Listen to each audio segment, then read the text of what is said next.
Hey, I wanted to record this video for you. The topic is your self-talk limiting your finances for electrical contractors? And I put down here, the performer generates the results. So in this video, I'm talking about you, the electrical contractor, the entrepreneur. So quick welcome. Glad you're here. Glad you're watching the video. I wanted to make this as concise as possible and packed with good information. As a quick introduction, my name is Johnny Barrett with Barrett Consulting. We serve electrical contractors with accounting and advisory solutions. So I'm going to start this out by talking about the us as humans. We have the most powerful computers in the world are human brains. They're very powerful. And a friend of mine recently shared a book with me. I love studying personal development and I'm always seeking to implement different things, test them out for myself, and my friends and I talk about different things. And so, a friend of mine recently shared this book with me. It's called What to Say When You Talk to Yourself. It's by Shad Helmstetter, PhD. I've listened to this through audiobook a couple times. Love it, recommend it. So check it out. And so this information that I'm sharing with you, it's not something that I've come up with on my own, but they are things that I've studied and tried to implement. So let's get right into it.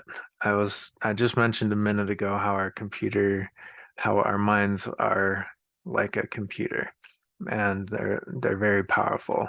And so I wanted to talk a little bit about the outcome formula because sometimes in our lives we come up with new techniques or new approaches to solve a problem, um, and but we're not, but we don't change the underlying programming or conditioning, and so we try to get different results by different methods, but ultimately get frustrated. And obviously, this can definitely apply to finances because we all have certain programs and conditioning around money that in, ma- in many cases can be limiting and hold us back.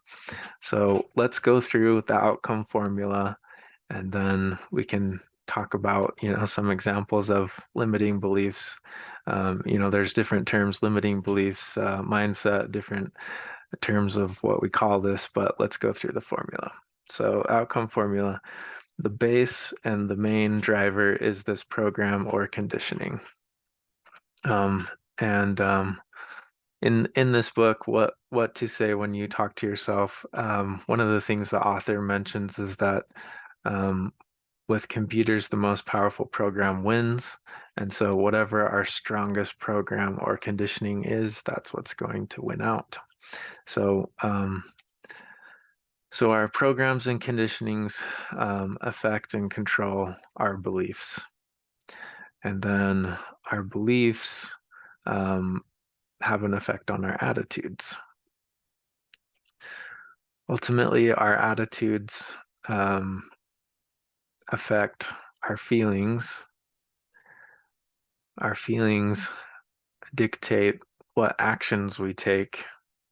And finally, our actions equal our outcomes. And so if we wake up one day and we just think, oh, well, I'm going to change this thing. I'm going to do this differently. And we go out and we work really hard changing our actions um, so that we can get a different outcome. Well, it is an action that leads to outcome, but um, there's more to it than that because we can be working against ourselves if we already have a certain program or conditioning um, and these actions don't align with those programs and conditionings, then we may have some good outcome, some good results that we're looking for, but it will most likely be temporary because we'll fall back to whatever the program or conditioning is. Um, and then our actions will go back to what they used to be and we'll get the same outcomes. And so I wanted to share just a couple things. I have this book that I've been studying, and I highly recommend this. It's called, I guess it's not going to show you, but it's called How Rich People Think by Steve Siebold. And this book's really neat because it has, it's it's broken into sections. I wouldn't really call them chapters, but there's 100 sections, and each one is only about a page long. But it's how rich people think. And this Steve Siebold guy has been around and interviewed many, many wealthy people, and then synthesized this down to, how rich people think versus people who aren't rich. And so I wanted to share from Section 32, it says middle class believes in financial scarcity, world class believes in financial abundance. Because this has some of the program or conditioning that you or I might have. Uh, so it says, as children, we all heard the saying, money doesn't grow on trees. This programs people to believe making money is hard and there's a limited amount of it. The rich understand their relationship with money as one of unlimited abundance based on fair exchange. Figuratively speaking, money does grow on trees, and the trees are ideas. As long as man walks the earth, he will have problems that need to be solved by creative ideas. And the more problems the performer solves, the richer she becomes. So while the average person is operating from the faulty belief that money is scarce and difficult to earn, the rich are operating on the belief that money is abundant and earning it is as easy as solving a problem through persistent creative thought. This is why world-class thinking is the most valuable skill you can acquire. Okay, so um, so money doesn't grow on trees. That's a program or condition. Another one is work really hard, get good grades in school, get a college education, um, and you'll earn a lot of money, right? There's all kinds of programs and conditionings. Um, and what ends up happening is a lot of times we end up putting limits on ourselves of what we can do, but there's oftentimes an inner voice on us that's calling us up to improve in the main areas of life, which are wealth, health, and love. And so we're talking about wealth here, we're talking about finances.